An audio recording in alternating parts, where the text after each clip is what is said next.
Setiap jam ya Tuhan, kami haus untuk memuji, memuliakan nama Tuhan.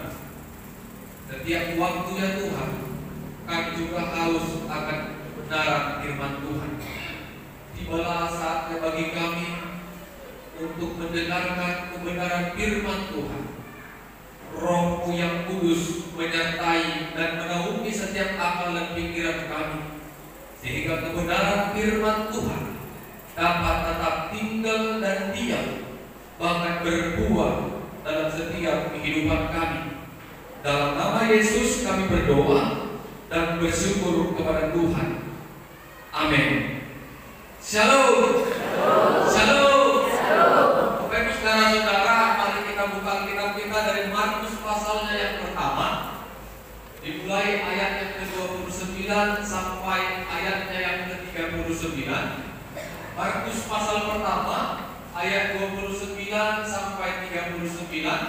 Saya akan membacakannya bagi kita. Demikianlah kebenaran firman Tuhan. Sekeluarnya dari rumah ibadat itu, Yesus dengan Yakobus dan Yohanes pergi ke rumah Simon dan Andreas. Ibu mertua Simon terbaring karena sakit demam. Mereka segera memberitahukan keadaannya kepada Yesus. Ia pergi ke tempat perempuan itu dan sambil memegang tangannya ia membangunkan dia. Lalu lenyaplah demamnya. Kemudian perempuan itu melayani mereka. Menjelang malam, sesudah matahari terbenam, dibawalah kepada Yesus semua orang yang menderita sakit dan yang kerasukan setan. Maka berkerumunlah seluruh penduduk kota itu di depan pintu. Ia menyembuhkan banyak orang yang menderita bermacam-macam penyakit dan mengusir banyak setan. Ia tidak memperbolehkan setan-setan itu berbicara, sebab mereka mengenal Dia. Pagi-pagi benar, waktu hari masih gelap, ia bangun dan pergi keluar. Ia pergi ke tempat yang sunyi dan berdoa di sana. Tetapi Simon dan kawan-kawannya menyusul dia. Waktu menemukan dia, mereka berkata, "Semua orang mencari engkau." Jawabnya, "Marilah kita pergi ke tempat lain, ke kota-kota yang berdekatan, supaya di sana juga aku memberitakan Injil, karena untuk itulah aku telah datang." Lalu pergilah ia ke seluruh Galilea dan memberitakan Injil dalam rumah-rumah ibadat, dan mereka mengusir setan-setan. Amin. Bapak Ibu saudara-saudara, pada minggu ini kita mau merenungkan firman Tuhan dengan tema kuasa Tuhan terjadi agar setiap orang percaya kepadanya. Kuasa Tuhan terjadi agar setiap orang percaya kepadanya. Bapak Ibu, kalau minggu lalu kita beribadah, kita masih ingat minimal satu kalimat apa yang disampaikan oleh hamba Tuhan pada minggu lalu. Kalau kita baca ayat sebelumnya, ayat 21 sampai 28, Yesus berkuasa mengajar di rumah ibadat di Kapernaum. Yesus mengajar dengan kuasa dan orang terkesima takjub mendengar pengajarannya. Dan bukan hanya mengajar, Yesus juga menyatakan kuasanya dengan mengusir roh jahat.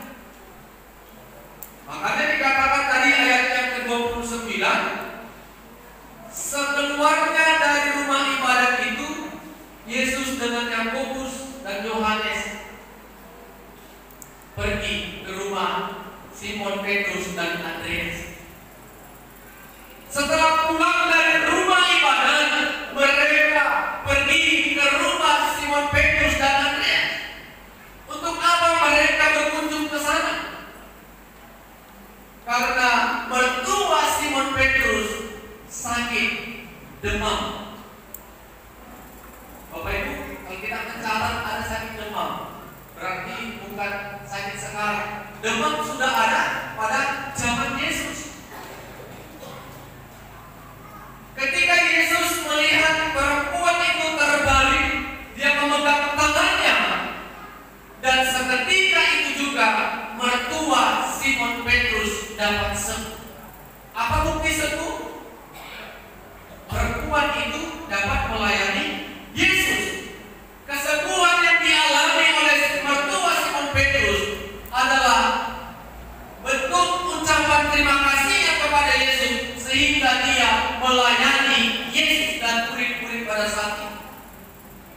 bentuk rasa syukurnya kepada Yesus dengan melayani Yesus dengan baik.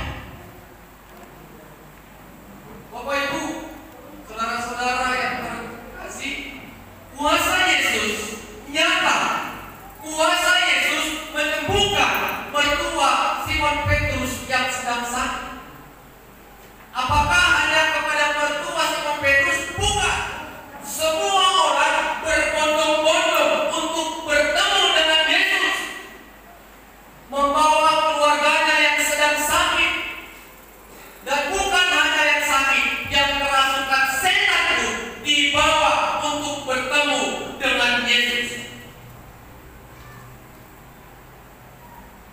Bapak Ibu saudara-saudara, kenapa orang banyak membawa keluarganya yang sakit? Mengapa orang banyak membawa keluarganya yang kerasukan setan kepada Yesus? Mengapa mereka tahu Yesus punya kuasa? Mungkin karena orang banyak mendengarkan Yesus mengajar di ayat sebelumnya tadi di rumah ibadat Kapernaum. Semua orang takjub, dan bukan hanya mengajar penuh kuasa, tetapi dia juga mengusir setan dengan kuasa. Sehingga orang banyak berbondong-bondong ingin menyaksikan mukjizat itu dengan mata kepala mereka masing-masing. Yesus menyembuhkan mereka. Yang sakit disembuhkan, yang kerasukan setan, dia usir setannya dalam nama Allah. Bapak Ibu saudara-saudara yang kami kasih dalam Kristus Yesus, kuasa Allah di dalam Yesus itu sungguh luar biasa. Sungguh luar biasa. Kuasa Allah dapat menyembuhkan orang yang sakit. Kuasa Allah dapat mengusir roh jahat. Bapak Ibu, apalagi di zaman sekarang sudah canggih. Kalau sakit anak kita, sakit orang tua kita, sakit istri kita, suami kita, berobat atau medis, jangan berobat ke dukun. Fatalnya Bapak Ibu, sudah kita bawa dia ke dukun, mati pula. Sudah berdosa kita, masuk api neraka. Biarlah kalau Tuhan mengasihi keluarga kita, biarlah kesembuhan nyata. Kalau Tuhan izinkan dia pergi kepada Bapa, biarlah dia pergi tanpa melakukan dosa.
ada di bait Allah.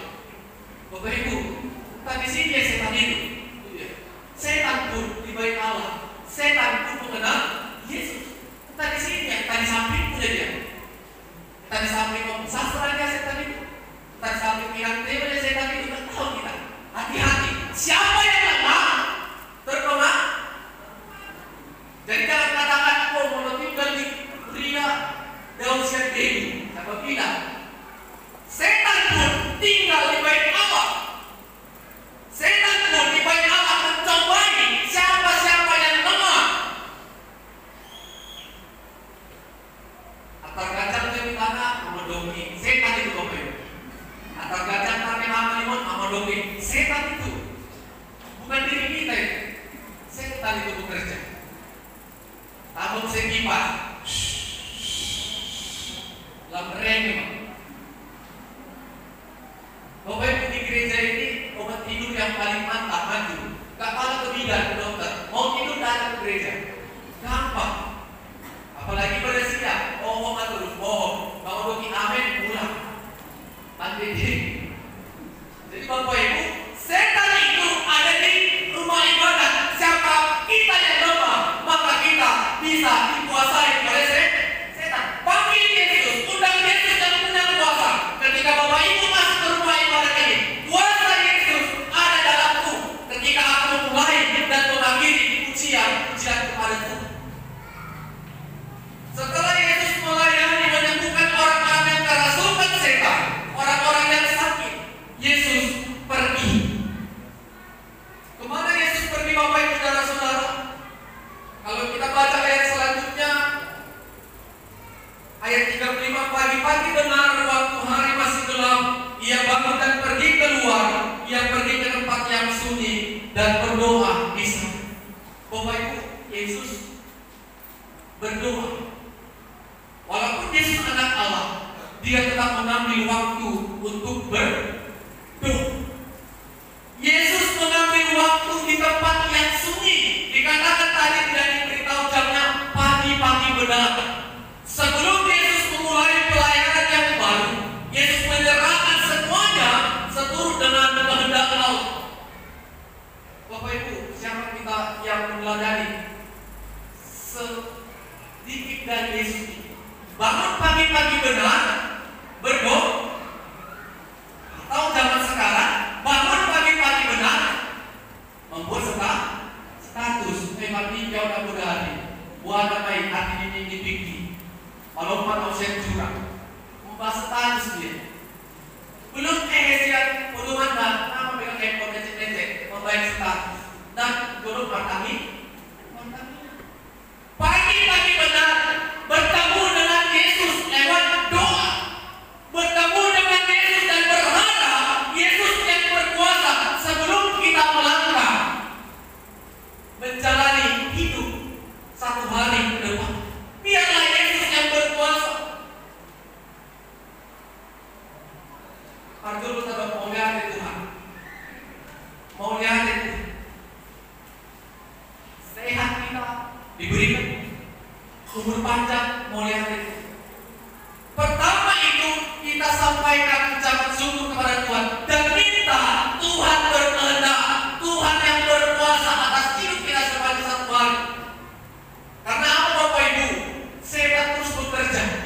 Kalau kita lemah, kalau kita tidak diberkati oleh Roh Kudus, maka setan pun akan menguasai hidup kita.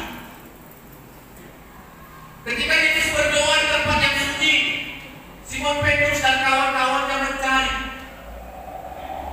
Lalu dia dan Yesus, mereka mencarinya.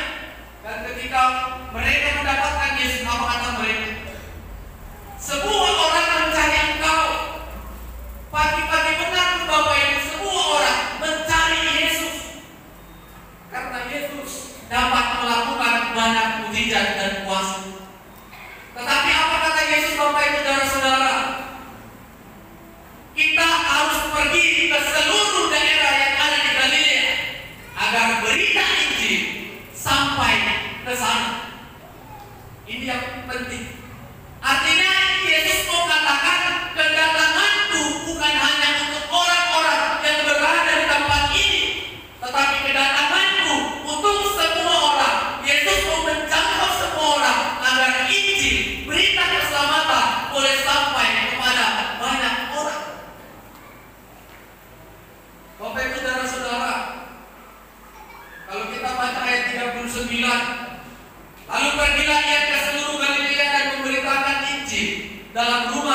ibadah mereka dan mengusir setan.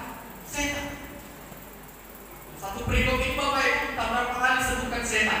Berarti musim minggu waktu itu galak kali setan. Mengusir setan-setan, bukan hanya satu setannya, banyak. Yesus mengantar di rumah ibadat di seluruh daerah Galilea dan mengusir setan-setan. Bapak Ibu, Injil Kristus, berita kabar baik, keselamatan yang berasal dari Kristus, jangan hanya pada diri kita, tetapi orang-orang juga harus merasakan kalau kita memperoleh keselamatan. Tunjukkan kalau kita sudah menerima Injil, kalau kita sudah memahami Kristus. Bapak Ibu, ketika kita beralamat di Huta Padang, pergi ke Siantar, di Siantar kita melihat handphone yang canggih. Kita orang Huta Padang yang percaya. Karena kita orang percaya, handphone itu akan kita kembalikan kepada si pemiliknya. Apakah kita tahu pemiliknya? Ada yang tahu, ada yang mungkin tidak tahu. Ketika kita pegang, mungkin orang mencoba meneleponnya. Kalau ada dia untuk mencurinya, gampang, buka kartu, buang. Tapi apakah itu orang percaya? Ketika kita mencari orang percaya, agar semua orang tahu kita murid Yesus, maka kita akan kembalikan itu. Amin. Pas kita memulangkan isu rumah kita, Fatih Dohamu aman Paduka Padang. Tasdikar Pak Paduka Padang akan nabur. Iya Bapak Ibu, isu kumusek Fatih Dohamu Paduria GMI Maki Dunia Pusat Semikat. Oh Marpetonis akan nabur. Wah Tarsiar Pak. Menang Tarsiar di Takwa Paduka Padang atau Panako Aceroa.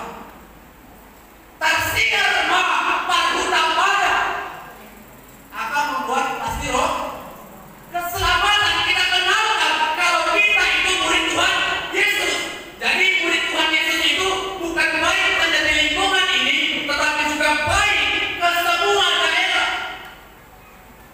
Jika kita baru lawan mungkin daerah-daerah yang jauh, tunjukkan kita baik. Tunjukkan kita itu murid Kristus.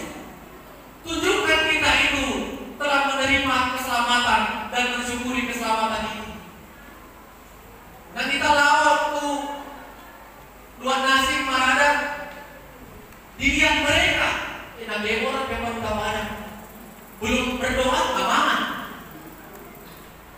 Tunjukkan Bapak Ibu kita telah mengenal keselamatan. Berita Injil ini sudah sampai di Huta Padang ini, sehingga semua orang terberkati lewat kehadiran kita.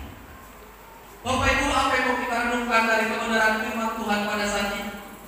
Yang pertama, lakukanlah segala pekerjaan bukan karena ingin dipuji orang, tetapi karena itu kehendak Allah. Lakukanlah segala kebaikan bukan karena kita rindu dipuji orang, tetapi karena kita melakukan kehendak Allah. Itu yang pertama Bapak Ibu. Bisa jadi Yesus enak dari artis pada saat itu di suatu daerah, tapi Yesus tidak melakukan itu karena itu bukan kehendak Allah. Dia melangkah jauh ke daerah seluruh Galilea untuk menyaksikan berita Injil.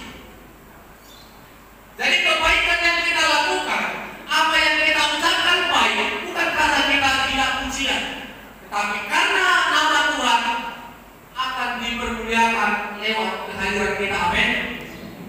Yang kedua Bapak Ibu, belajar melalui teladan Yesus yang mengambil waktu minimal sedikit untuk berdoa dan menyerahkan hidup kepada Tuhan. Kita mencatat pagi-pagi benar. Pagi-pagi benar. Kalau jam siang dari Kajumong, pagi-pagi benar. Nama lewat akan kondisi. Pagi-pagi bertobat jam 9, jam 10 bangunnya. Pagi-pagi benar. Kalau dia mau tidur lagi, berdoa dulu. Karena di pagi-pagi benar kita dapat menikmati suara Allah nyata dalam diri kita.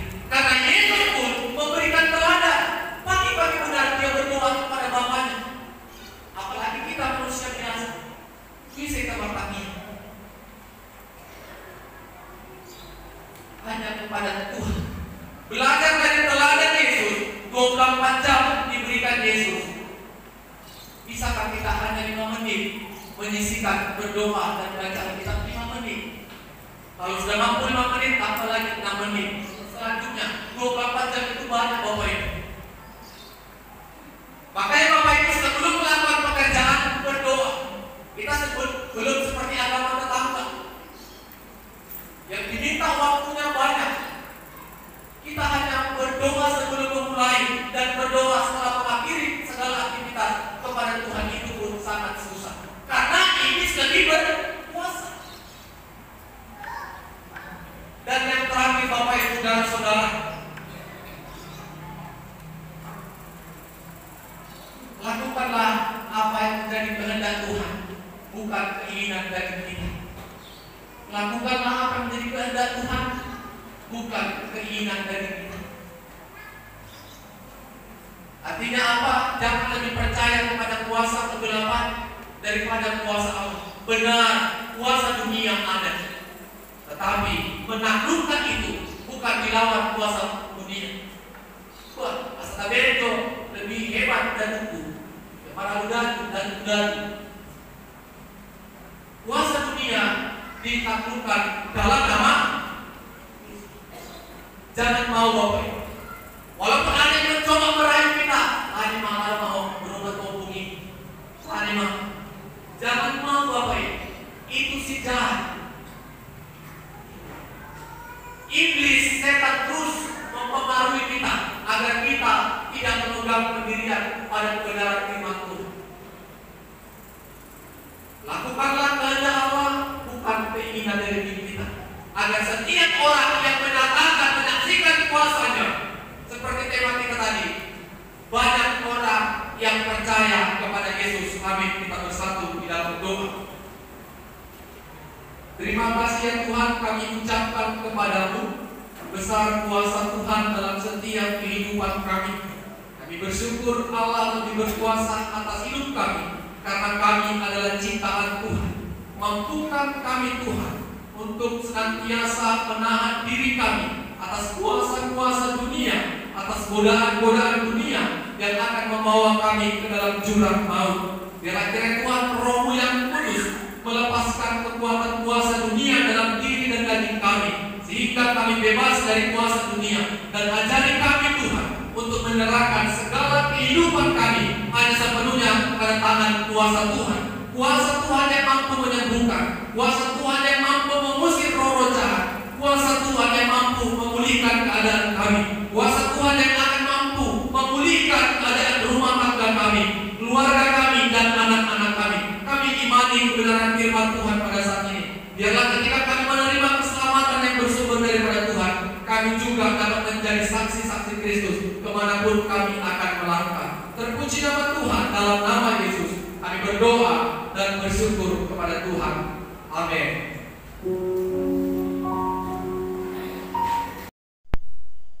Shalom saudara-saudara yang terkasih dalam Kristus Yesus. Selamat hari Minggu bagi kita semua.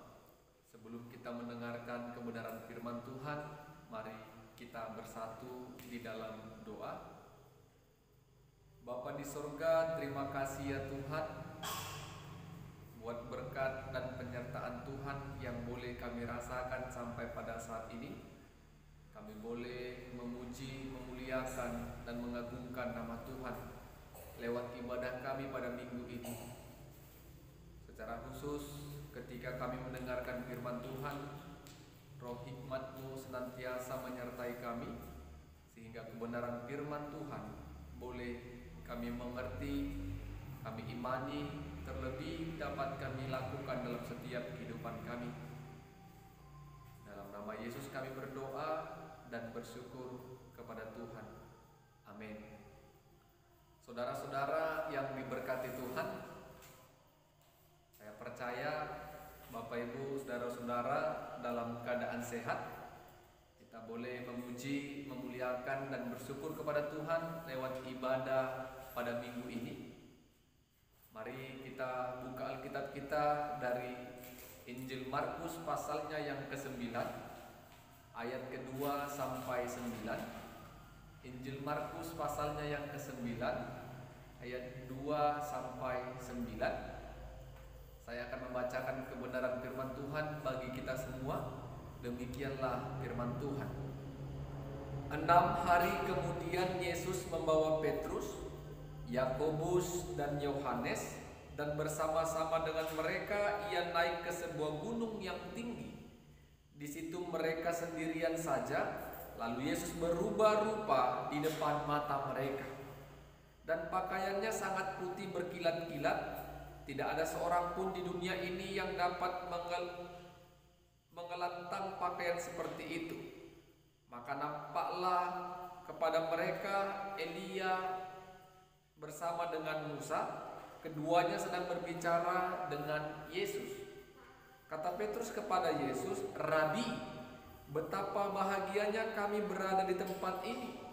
Baiklah kami dirikan 3 kemah, 1 untuk engkau, 1 untuk Musa, dan 1 untuk Elia." Ia berkata demikian sebab tidak tahu apa yang harus dikatakannya, karena mereka sangat ketakutan. Maka datanglah awan menaungi mereka, dan dari dalam awan itu terdengar suara, "Inilah anak yang kukasihi, dengarkanlah dia." Dan sekonyong-konyong waktu mereka memandang sekeliling mereka, mereka tidak melihat seorang pun lagi bersama mereka kecuali Yesus seorang diri. Pada waktu mereka turun dari gunung itu, Yesus berpesan kepada mereka supaya mereka jangan menceritakan kepada seorang pun apa yang telah mereka lihat itu, sebelum Anak Manusia bangkit dari antara orang mati.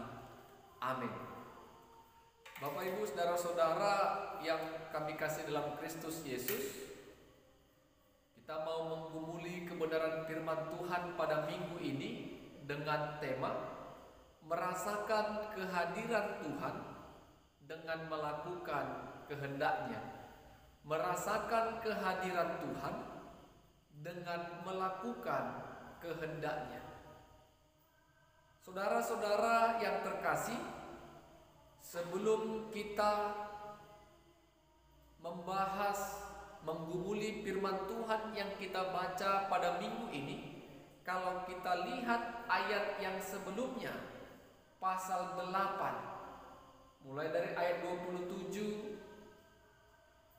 sampai ayatnya yang ke-31, Yesus mempertegas, Yesus mengevaluasi bagaimana pemahaman murid-muridnya terhadap Yesus. Sebelum Yesus tanya tentang pengenalan dan pemahaman mereka akan diri Yesus, Yesus berkata kepada mereka, "Apa kata orang tentang aku?" Para murid menjawab, ada yang mengatakan Yohanes Pembaptis, ada yang mengatakan Elia, dan ada juga yang mengatakan nabi-nabi yang akan datang. Itu menurut orang banyak. Yesus lebih spesifik lagi menanya, mengevaluasi iman murid-murid terhadap Yesus. "Sekarang apa katamu tentang aku?" Simon Petrus menjawab, "Engkau adalah Mesias." Ketika Yesus mendengar jawaban dari Petrus yang mengatakan bahwa Yesus adalah Mesias, ayat 30, Yesus melarang mereka dengan keras supaya jangan memberitahukan kepada siapapun tentang Dia sebelum waktunya tiba. Karena Petrus dan murid-murid telah mengaku kalau Yesus adalah Mesias, Yesus ingin mengajar mereka lebih rinci lagi, mempertegas kemesiasan dalam diri Yesus. Mesias yang akan menderita, mati, dan bangkit pada hari yang ketiga. Sentak Bapak Ibu Saudara-saudara, kalau kita lihat Simon Petrus menarik Yesus. Apa kata Yesus kepada Petrus? Nyala engkau iblis, karena engkau memikirkan apa yang dipikirkan oleh manusia. Petrus hanya memikirkan dirinya, Petrus hanya mementingkan kepentingannya dan murid-murid yang lain. Karena konsep kemesiasan Petrus terhadap Yesus adalah Mesias yang senantiasa menang dalam segala perkara, yang dapat membebaskan tanpa melalui penderitaan.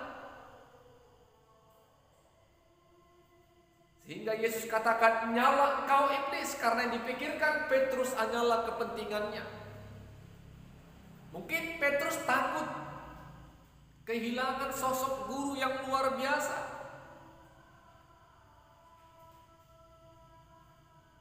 Pelayanan mereka akan terputus kalau Yesus tidak bersama dengan mereka. Tetapi itu bukan kehendak Allah. Kehendak Allah, Yesus yang diutus Allah sebagai anaknya yang tunggal harus menjalani penderitaan. Karena di balik penderitaan yang dialami Yesus, maka manusia memperoleh keselamatan. Amin. Setelah peristiwa itu, Alkitab mencatat 6 hari kemudian, itulah teks firman Tuhan yang mau kita gumulkan pada minggu ini. 6 hari kemudian Yesus membawa atau mengajak Simon Petrus, Yakobus dan Yohanes pergi ke gunung yang tinggi.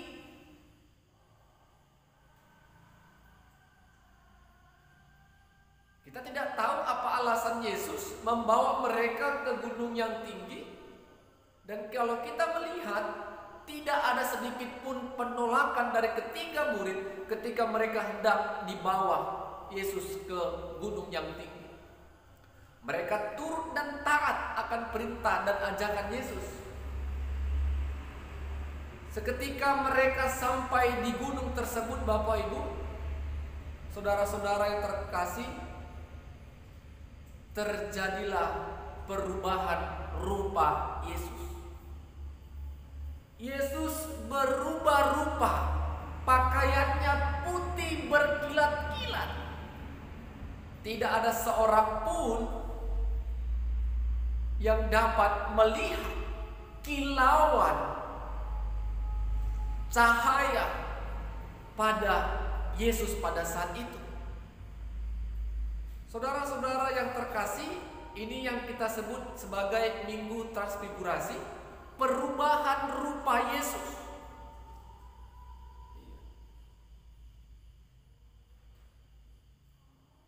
Yesus tampak berubah dilihat oleh ketiga murid karena perubahan Yesus yang sangat luar biasa. Pakaiannya putih dan berkilauan. Dan yang menarik bukan hanya Yesus yang berkilauan, tetapi bersama Yesus ada tokoh perjanjian lama yang disaksikan oleh ketiga murid tadi yang dibawa Yesus, yaitu Musa dan Elia. Yesus, Musa dan Elia sedang bercerita. Dan sentak Petrus menawarkan jasa, menawarkan diri kepada Yesus. Rabi, baiklah kami bangun 3 kemah, 1 untuk engkau, 1 untuk Musa, 1 untuk Elia. Kenapa ini dikatakan oleh Petrus? Karena Petrus dan kawan-kawan merasakan ketakutan yang sangat luar biasa. Mereka tidak tahu apa yang harus mereka lakukan dan katakan pada saat itu. Sehingga spontan mereka katakan akan mendirikan 3 kemah agar Yesus, Elia dan Musa bisa berada di tempat itu dengan sementara waktu. Apa yang terjadi ketika mereka katakan itu, Bapak Ibu Saudara-saudara? Ayat 7, maka datanglah awan menaungi mereka, dan dari dalam awan itu terdengar suara, inilah anak yang kukasihi, dengarkanlah dia. Peristiwa ini mengingatkan kita kembali ketika peristiwa pembaptisan Yesus di Sungai Yordan, di mana Yesus selesai dibaptis oleh Yohanes Pembaptis. Langit terkoyak dan ada suara yang berseru, inilah anak yang kukasihi, kepadanya lah aku berkenan. Sama peristiwanya. Kalau peristiwa Yohanes Pembaptis di Sungai Yordan, ada suara yang berseru, kepada Yesus Allah berkenan. Dan peristiwa Allah dimuliakan di atas gunung, ada suara berseru, inilah anak yang kukasihi, dengarkanlah dia. Saudara-saudara yang kami kasih dalam Kristus Yesus, ketika mendengar suara yang berderu itu, seketika itu juga mereka hanya melihat Yesus. Musa dan Elia tidak tampak lagi bersama dengan Yesus. Dan Yesus berpesan kepada Simon Petrus, Yakobus, dan Yohanes agar mereka tidak menceritakan apa yang telah mereka lihat kepada banyak orang sebelum waktunya dan sebelum anak manusia bangkit dari orang mati. Bapak Ibu Saudara-saudara, peristiwa kemuliaan Kristus bersama dengan Elia, Musa menjadi kepastian bagi Simon Petrus, Yakobus, dan Yohanes pada saat itu. Yang pertama tadi yang saya sampaikan, mereka percaya Yesus itu Mesias. Tetapi ketika Yesus katakan Mesias menanggung penderitaan, Petrus tidak terima. Karena Mesias yang dikonsep Petrus adalah Mesias yang dapat menang melawan maut, dan Mesiasnya tidak mengalami penderitaan. Tetapi Petrus ditegur oleh Yesus, nyala engkau iblis. Dan peristiwa Allah dimuliakan melalui Kristus Yesus di gunung ini, ketiga murid seharusnya semakin yakin kalau Yesus adalah Mesias, anak Allah yang akan menyelamatkan umat manusia. Dan Mesias anak Allah ini mengalami banyak penderitaan, mati, dikuburkan, dan bangkit pada hari yang ketiga. Keraguan mereka seharusnya sudah terjawab ketika mereka menyaksikan kemuliaan Allah dalam Yesus di atas gunung itu.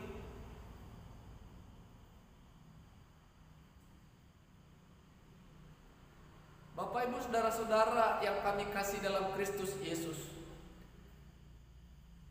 ketika kita sudah percaya, ketika kita mengimani Yesus itu anak Allah yang tunggal menghapus dosa kita, perubahan apa yang tampak boleh terlihat yang kita lakukan? Ketika kita katakan Tuhan hadir, kita dapat merasakan kehadiran Tuhan, kita dapat merasakan keselamatan yang bersumber daripada Tuhan. Perubahan apa yang tampak yang boleh kita tunjukkan kepada Tuhan dan kepada sesama? Karena kita orang-orang percaya yang telah diselamatkan harus berbeda dengan orang-orang yang belum percaya, yang belum percaya akan keselamatan. Amin. Baik dalam perkataan tindakan, perilaku, sikap, kita harus memiliki perbedaan yang signifikan. Karena orang-orang yang diselamatkan dalam Yesus memiliki gaya hidup yang berkenan di hadapan Tuhan. Amin. Bapak, Ibu, saudara-saudara yang kami kasih dalam Kristus Yesus, ketika kita merasakan, mensyukuri keselamatan kita dapatkan di dalam Yesus, apa yang harus kita kerjakan sebagai orang-orang percaya yang telah diselamatkan? Teruslah dan bersukacitalah, memuji-muji Tuhan, memuliakan nama Tuhan lewat ibadah kita.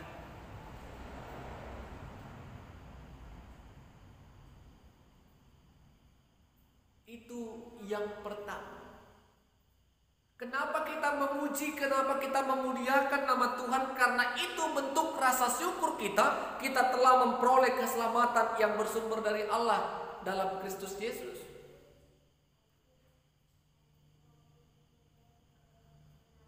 Dan yang kedua, harus ada tampak perubahan yang nyata sebelum kita mengimani Yesus. Sebelum kita percaya kepada Yesus yang menyelamatkan kita, perubahan yang tampak melalui perilaku dan tindakan kita harus nampak kalau kita benar-benar orang yang telah diselamatkan dan boleh menjadi berkat bagi sesama. Itu perubahan.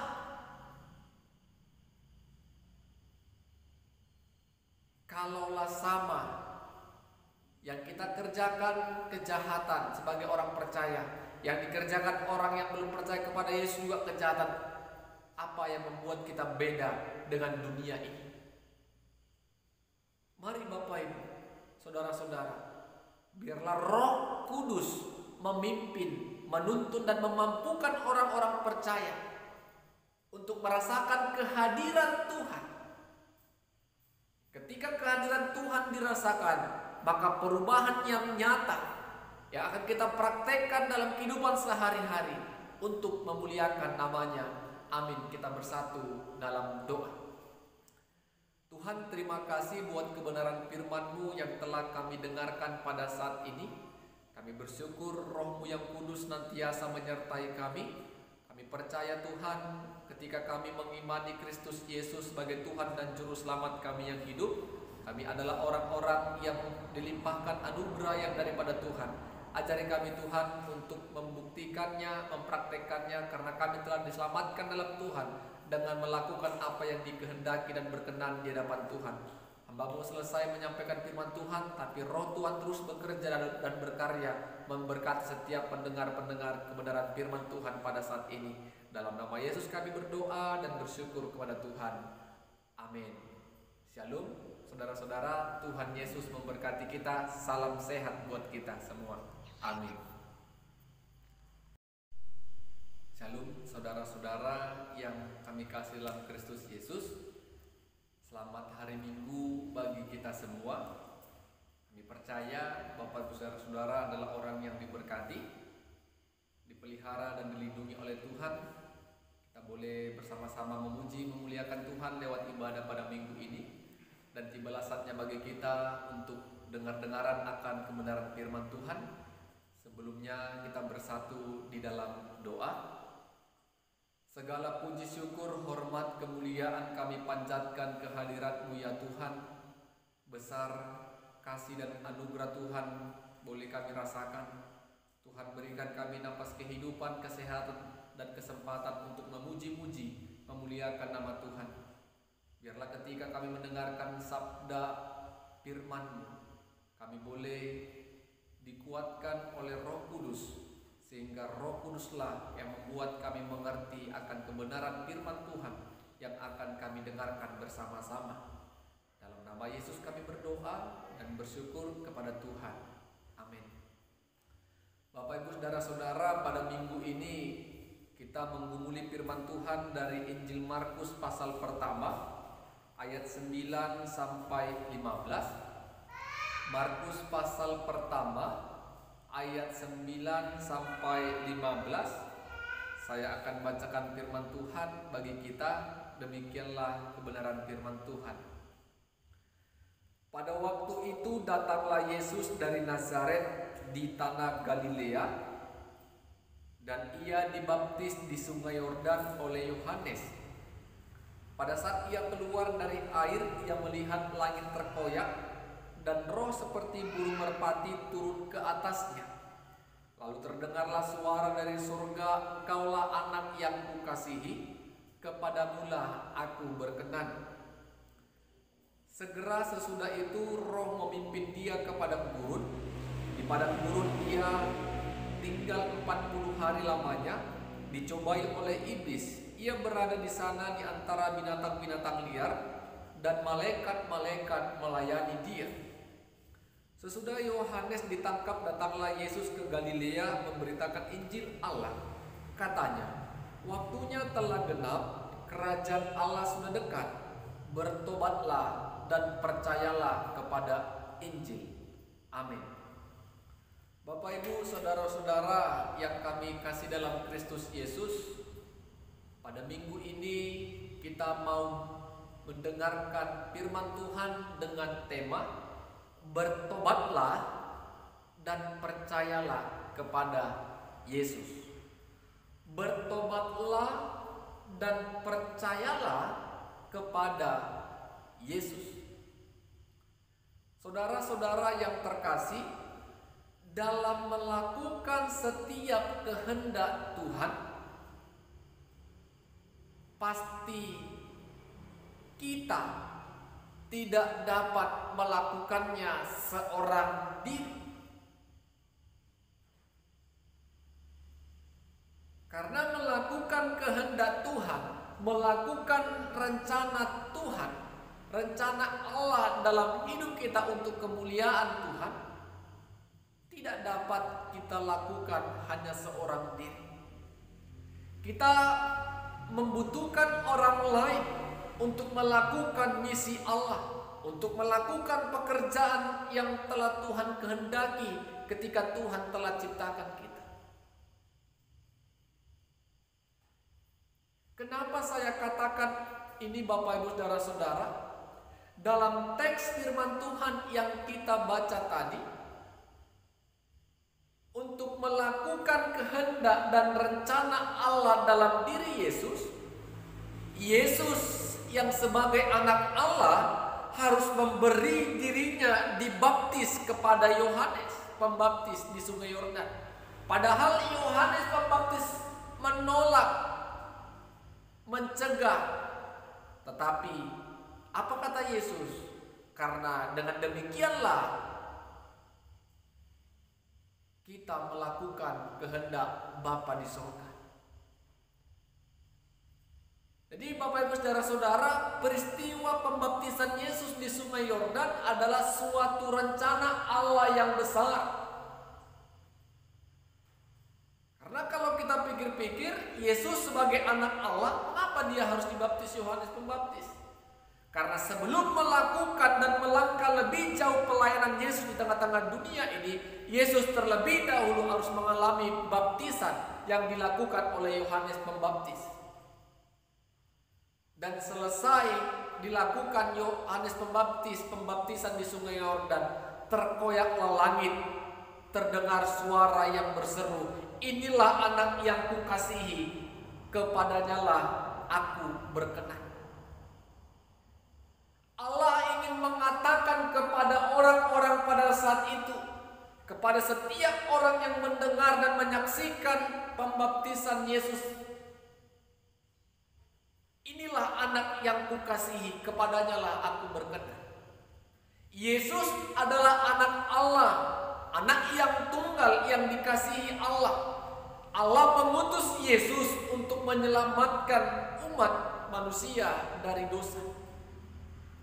Kuasa Allah nyata dalam Yesus, sehingga pekerjaan yang dikerjakan oleh Yesus semuanya adalah pekerjaan-pekerjaan yang dikehendaki oleh Allah. Kita lihat pelayanan Yesus luar biasa, nyata kuasa Allah. Yesus mampu menyembuhkan orang sakit, Yesus mampu mengusir roh jahat, Yesus mampu mengadakan mujizat. yang bagi manusia itu sulit dan tidak mungkin, tetapi karena kuasa Allah nyata dalam Yesus, semuanya menjadi mungkin. Amin.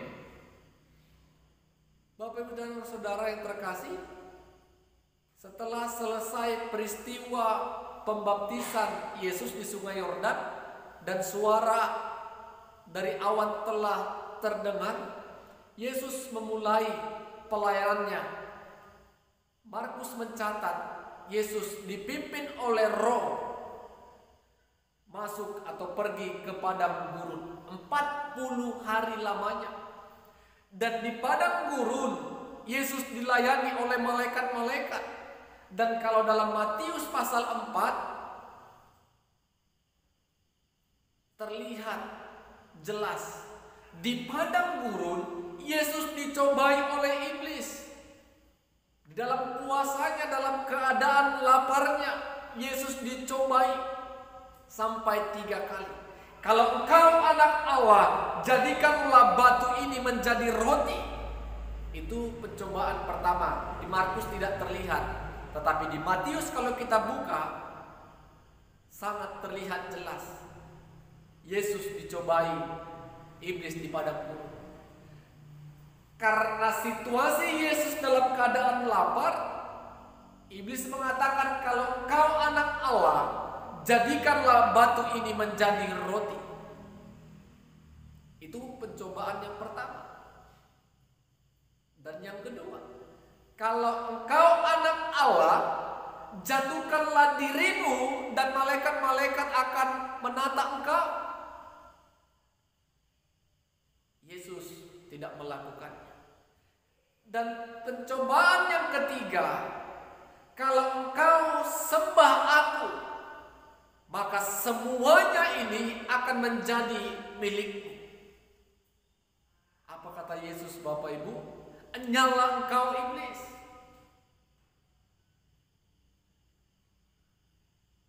Karena Yesus dapat menguasai dirinya, karena Yesus dipimpin oleh Roh, sehingga dia tidak tergoda oleh godaan iblis yang mencobai dia. Bapak Ibu saudara-saudara, kita mau belajar, ternyata Yesus yang sebagai anak Allah yang dipimpin Roh dan malaikat menyertainya, tetap ada si jahat iblis yang terus mencobai Yesus. Apalagi kita sebagai manusia biasa. Ketika kita lengah, ketika kita tidak dipimpin oleh Roh, maka iblis itu akan mencoba merasuki pikiran kita, akan mencoba menggoda dan merayu kita untuk melakukan apa yang tidak berkenan di hadapan Tuhan. Markus tadi mencatat Yesus dipimpin Roh dan malaikat-malaikat melayani dia. Bagaimana dengan kita? Senjata rohani apa yang telah kita persiapkan untuk melawan keinginan daging kita, Bapak Ibu? Apakah kita cukup berdoa sekali? Apakah kita cukup sekali memuji Tuhan sehingga setan, si jahat tidak menggoda kita? Tidak cukup, Bapak Ibu. Iblis terus menanti kelengahan kita. Kapan kita lengah, iblis akan masuk. Karena iblis tidak senang akan anak-anak Tuhan yang melakukan kehendak Bapa di surga.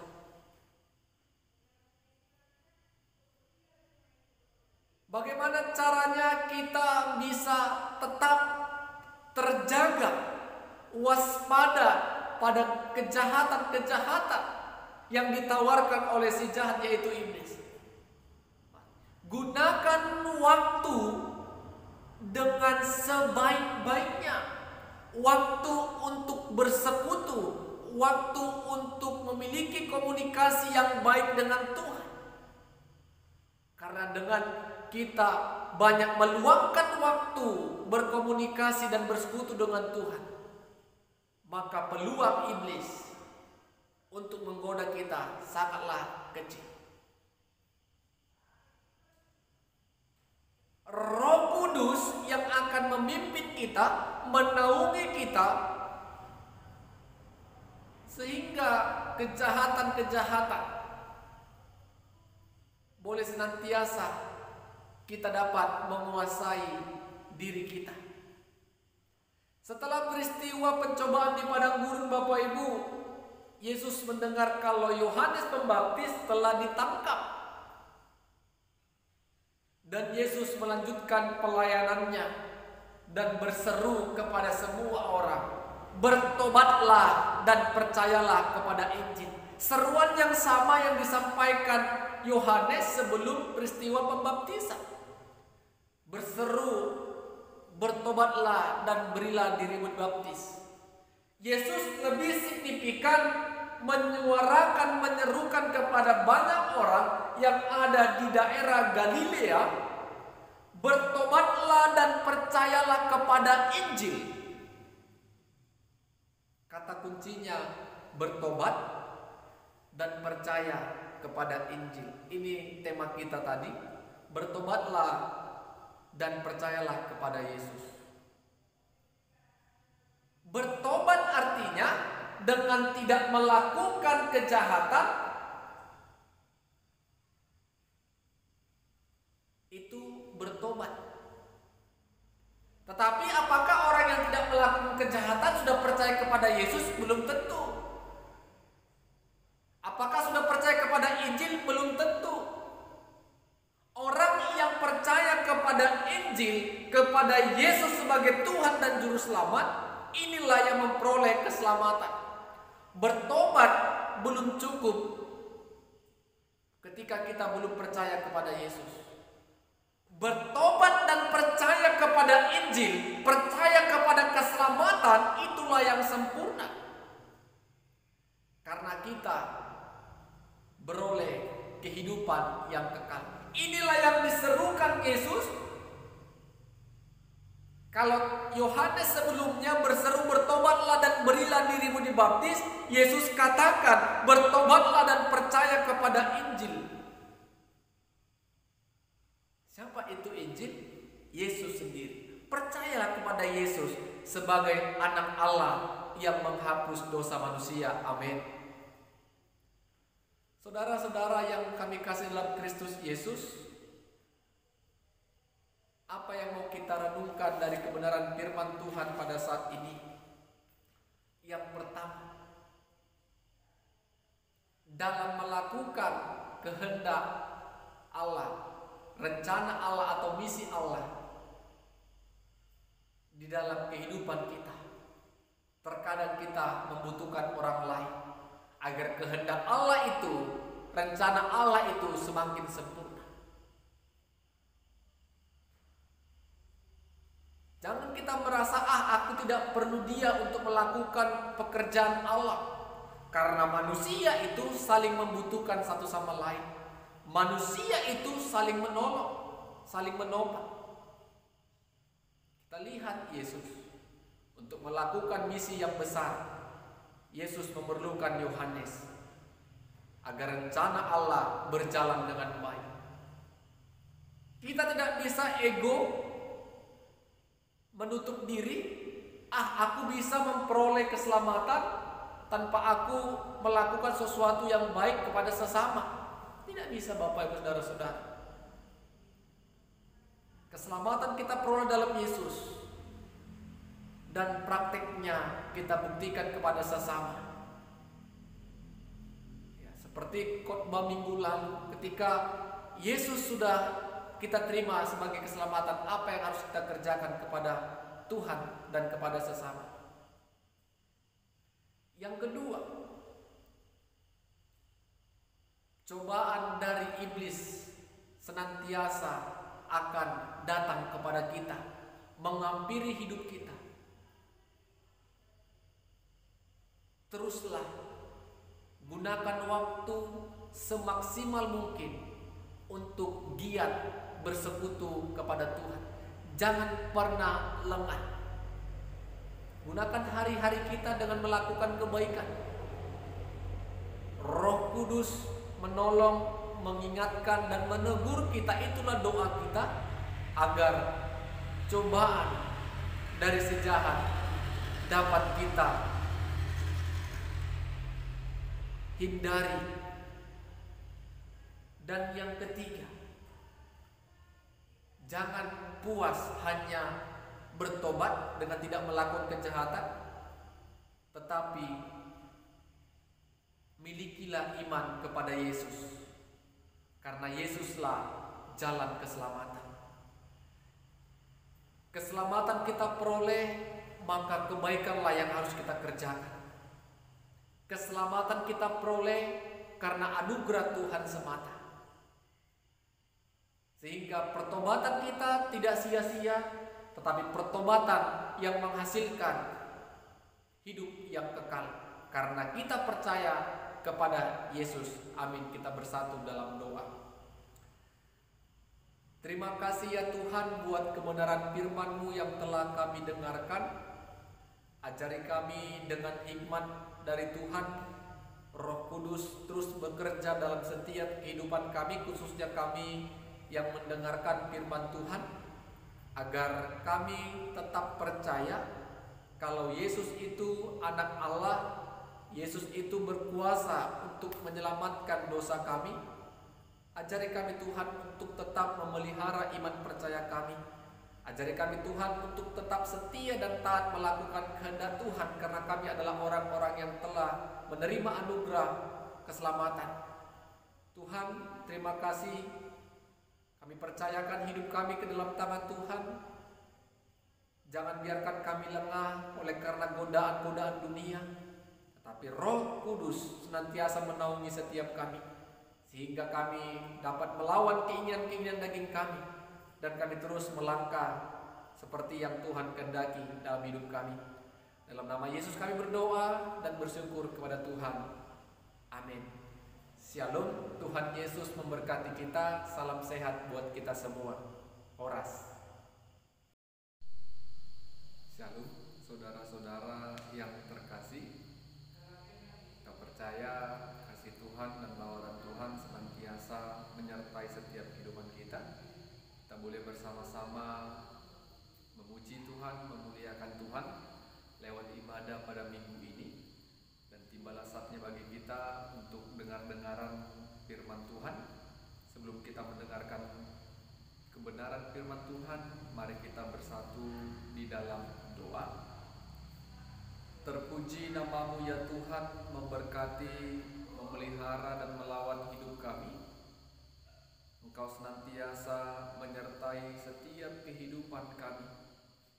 Dan kami bersyukur Tuhan sediakan waktu, tempat dan keadaan yang baik bagi kami untuk boleh beribadah, memuji-muji Tuhan dan memuliakan nama Tuhan. Sebentar kami akan mendengarkan kebenaran firman Tuhan. Berkati hati, pikiran kami, sehingga kebenaran firman Tuhan dapat kami mengerti. Roh hikmat-Mu senantiasa menyertai kami. Dalam nama Yesus kami berdoa dan mengucap syukur kepada Tuhan. Amin. Saudara-saudara yang diberkati Tuhan, mari kita buka Alkitab kita dari Markus pasal 8 ayat 31 sampai ayat yang ke-38. Markus pasalnya yang ke-8 ayat yang ke-31 sampai 38. Saya akan membacakan firman Tuhan bagi kita. Demikianlah kebenaran firman Tuhan. Kemudian mulailah Yesus mengajarkan kepada mereka bahwa Anak Manusia harus menanggung banyak penderitaan dan ditolak oleh tua-tua, imam-imam kepala dan ahli-ahli Taurat, lalu dibunuh dan bangkit sesudah 3 hari. Hal ini dikatakannya dengan terus terang, tetapi Petrus menarik Yesus ke samping dan menegur dia. Maka berpalinglah Yesus dan sambil memandang murid-muridnya, ia memarahi Petrus. Katanya, "Nyalah iblis, sebab engkau bukan memikirkan apa yang dipikirkan Allah, melainkan apa yang dipikirkan manusia." Lalu Yesus memanggil orang banyak dan murid-muridnya dan berkata kepada mereka, "Setiap orang yang mau mengikut aku, ia harus menyangkal dirinya, memikul salibnya dan mengikut aku. Karena siapa yang mau menyelamatkan nyawanya, ia akan kehilangan nyawanya. Tapi barang siapa kehilangan nyawanya karena aku dan karena Injil, ia akan menyelamatkannya. Apa gunanya seorang memperoleh seluruh dunia, tetapi ia kehilangan nyawanya? Karena apakah yang dapat diberikannya sebagai ganti nyawanya? Sebab barang siapa malu karena aku dan karena perkataanku di tengah-tengah angkatan yang tidak setia dan berdosa ini, Anak Manusia pun akan malu karena orang itu apabila ia datang kelak dalam kemuliaan Bapanya, diiringi malaikat-malaikat kudus. Amin. Bapak Ibu saudara-saudara yang diberkati Tuhan, kita mau merenungkan firman Tuhan pada minggu ini dengan tema percayalah kepada Yesus dan ikutlah Dia. Percayalah kepada Yesus dan ikutlah Dia. Saudara-saudara yang terkasih, pada saat seseorang mengenal, mengagumi, mempercayai orang tertentu, pastinya dia akan lebih ingin mengetahui lebih jauh bagaimana sosok yang dikaguminya, sosok yang dipercayainya, agar kelak dia tidak kecewa akan pilihannya untuk menjadi orang yang dapat dikagumi dalam hidupnya. Ketika kita diperhadapkan dengan pemilihan kepala daerah di daerah kita masing-masing, dengan banyaknya calon-calon pemimpin, kalau kita memang sebagai pemilih yang berintegritas, kita akan memilih calon yang benar-benar berkualitas. Kita akan telusuri jejaknya, rekam jejak kehidupannya, agar kelak kita dapat dipimpin oleh pemimpin-pemimpin yang berkualitas. Tetapi kalau kita pemilih-pemilih yang tidak berkualitas atau berintegritas, maka siapa yang memberi kepada kita, itulah yang kita pilih tanpa memandang kualitas dari calon-calon pemimpin tersebut.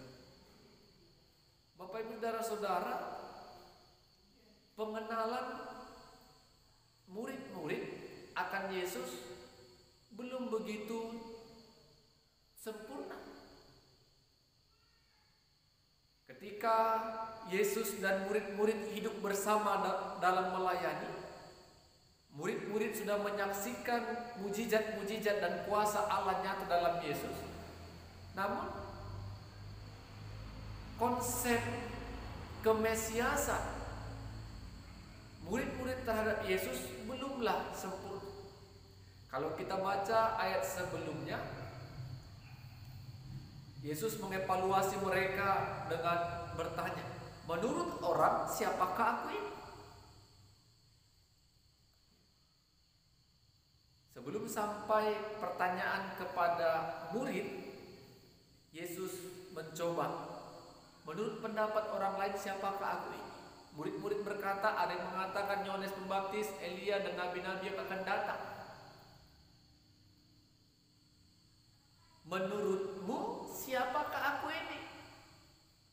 Petrus mewakili murid-murid Yesus mengatakan, "Engkau adalah Mesias."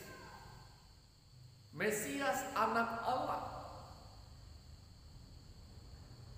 Tapi Yesus melarang mereka dengan keras agar jangan mereka memberitahukan kepada siapapun tentang Dia. Itu Markus pasal 8 ayat 30. karena waktunya belum tiba. Ketika Yesus mendengar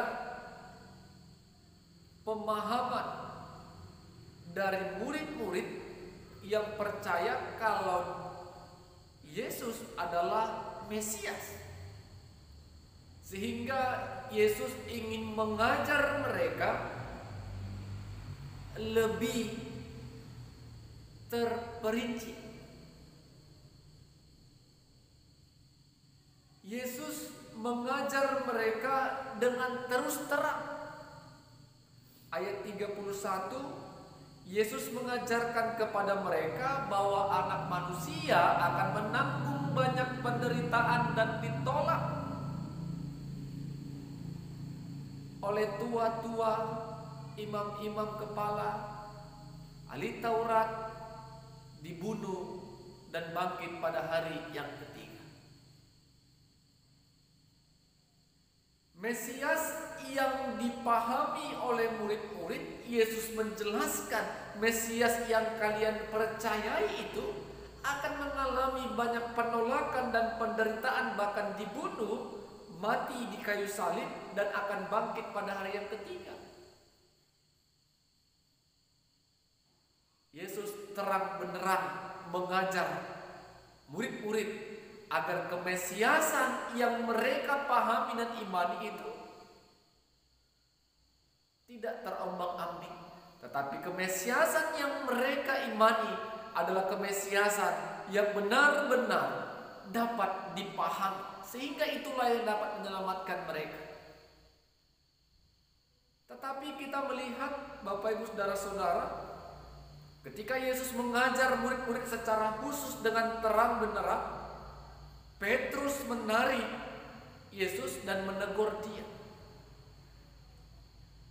Bapak Ibu, ini adalah respon spontan dari seorang murid ketika murid mendengar kalau gurunya, yaitu Mesias anak Allah, akan mengalami penderitaan, penolakan, dan dibunuh, bangkit pada hari yang ketiga. Sentak Petrus menarik Yesus dan menegurnya. Mengapa Petrus takut? Mengapa Petrus menarik Yesus dan menegurnya? Karena konsep dan pemahaman Petrus, tadi jelas Petrus yang menjawab pertanyaan Yesus. Menurutmu siapakah aku ini? Petrus katakan, engkau adalah Mesias. Tetapi Mesias yang ada dalam konsep pemikiran Petrus adalah Mesias yang tidak pernah akan menanggung penderitaan. Mesias yang akan senantiasa terus menang dalam segala perkara. Mesias akan yang menolong dan menyelamatkan, tetapi tidak melalui penderitaan. Yesus berkata kepada Petrus dengan nada yang sangat marah, "Enyala iblis." Bapak Ibu, saudara-saudara yang terkasih, Yesus marah kepada Petrus dengan mengatakan, "Enyala iblis." Karena apa Yesus katakan itu kepada Petrus? Karena Petrus memikirkan apa yang dipikirkan oleh manusia, bukan apa yang dipikirkan oleh Allah. Allah sudah merencanakan sebuah pekerjaan yang besar dalam Yesus. Mulai dari kelahiran Yesus, kematian Yesus, kebangkitan Yesus, dan kenaikan Yesus. Memang Yesus telah ditetapkan oleh Allah untuk mengalami yang namanya penderitaan, penolakan. Dia mati di kayu salib dan bangkit pada hari yang ketiga. Di balik penderitaan yang dialami Yesus, Allah sediakan karya keselamatan kepada orang-orang berdosa. Bukan tanpa alasan Yesus mengalami penderitaan. Yesus mengalami penderitaan itu karena dosa-dosa manusia, sehingga setiap orang yang percaya kepada penderitaan yang dialami Yesus memperoleh keselamatan. Amin. Itu konsep Mesias. Bukan konsep Mesias yang dipikirkan Petrus dan murid-murid yang lain. Setelah Yesus mengajar mereka dengan terang benderang, karena tujuannya jelas, agar ketika Yesus tidak lagi bersama dengan mereka, mereka memiliki pondasi iman yang kokoh akan kemesiasan dalam Yesus. Mereka tidak lagi diombang-ambingkan oleh ajaran-ajaran yang bisa menyesatkan mereka. Mesias yang mengalami penderitaan adalah Mesias yang telah menyelamatkan umat manusia dari dosa. Bapak Ibu saudara-saudara yang kami kasih dalam Kristus Yesus, setelah selesai mengajar mereka secara khusus, memberitahukan tentang apa yang harus terjadi, yang harus dijalani oleh Mesias, yaitu Yesus. Yesus memanggil orang banyak dan murid-murid Yesus. Yesus memanggil orang banyak dan ada hal yang ingin disampaikan oleh Yesus kepada orang banyak, begitu juga dengan murid-muridnya. Ayat 34.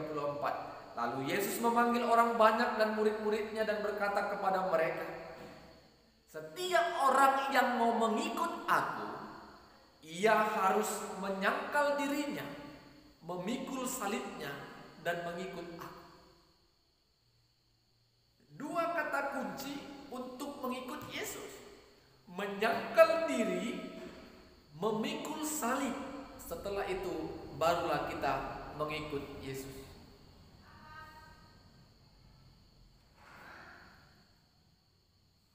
Apa yang dimaksud dengan menyangkal diri? Menyangkal diri artinya tidak menganggap diri kita benar, tidak menganggap orang lain itu benar sepenuhnya. Kebenaran yang mutlak adalah firman Tuhan. Kebenaran yang ilahi adalah firman Tuhan. Dan memikul salib artinya apa? Salib melambangkan penderitaan-penderitaan yang harus ditanggung oleh orang-orang percaya. Ketika Yesus mengatakan, mengumandangkan untuk mengikut Yesus, Yesus tidak janjikan terlebih dahulu kebahagiaan dan keistimewaan. Tetapi Yesus katakan menyangkal diri dan memikul salibnya. Menjadi orang percaya pasti hidup dengan penderitaan. Karena Yesus sendiri pun mengalami penderitaan, apalagi kita, manusia biasa, manusia yang lemah. Tetapi bagaimana kita sebagai orang percaya ketika hidup dalam penderitaan, kita boleh bertahan dalam Tuhan dan tetap memelihara iman percaya kita kepada Yesus. Jangan mundur, jangan kalah, dan jangan pernah putus asa. Tetap penderitaan yang kita alami adalah penderitaan untuk memuliakan nama Tuhan.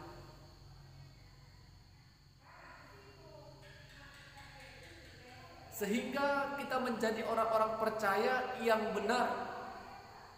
Setelah kita putuskan percaya kepada Yesus, kita mau ikut Dia, caranya menyangkal diri dan memikul salib.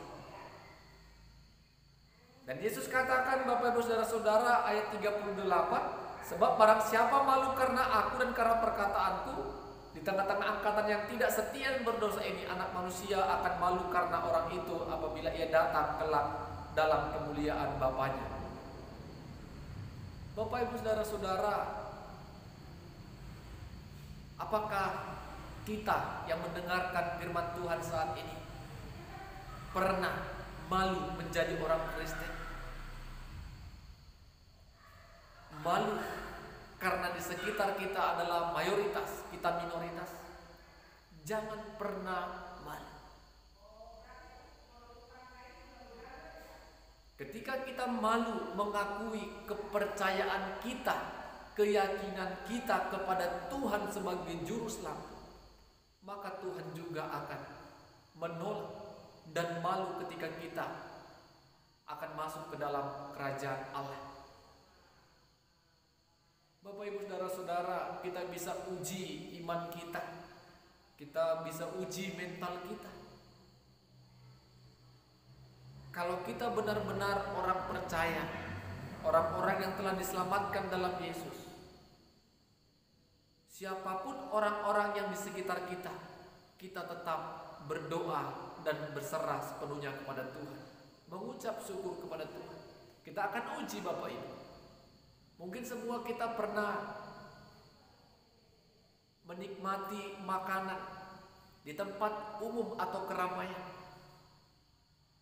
Apakah karena kita minor, apakah kita karena seorang diri, kita tidak tunduk dan menutup mata untuk berdoa, untuk mensyukuri makanan yang di depan kita, atau kita langsung menyantapnya karena kita malu dengan orang-orang di sekitar kita.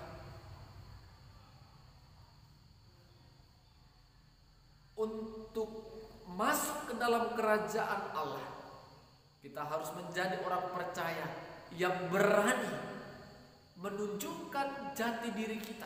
Kalau kita adalah orang-orang Kristen, orang-orang yang tahu bersyukur kepada Tuhan, bukan malu. Jangan takut dan getar menjadi orang percaya. Jangan pernah jual belikan kepercayaanmu untuk jabatan, untuk harta, pangkat dan sebagainya. Tetap pegang, karena orang-orang percaya kalau dia benar-benar berintegritas dan berkualitas, maka Tuhan akan pakai dia luar biasa. Amin.